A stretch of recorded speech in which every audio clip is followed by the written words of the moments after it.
ashimwe wicara. Nitwa Ange kumwe na Naomi tuvuye Iburundi dushitse ubunyene tuje gushima Imana. Wow. 2023 naraje ngaha hari teme yitwa ngo ku musozi wa cabonetse. Ico gihe ndaza ngaha nari maze imyaka myinshi cyane ngwara bambwiye kwitakira ari ukurindira. Umuganga wa nyuma twahuye yambwiye ngo ntuzokira ntuzovyara ntuzorongogwa. Yambwiye ibintu bitatu.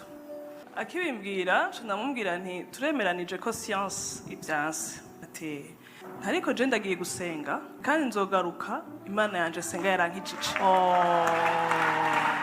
Azangaho cyo gihe muri mars nari ngoye cyane impuzu numva umenga shaka zirambabaza abwira Imana nti Imana cenje kurondera wewe umbare ndavuga ko nabivuze ntumutume Julienne ngwatse kwera urabona warubabaye kwe ndababara kurushika n'umushatsi sishaka kunkorako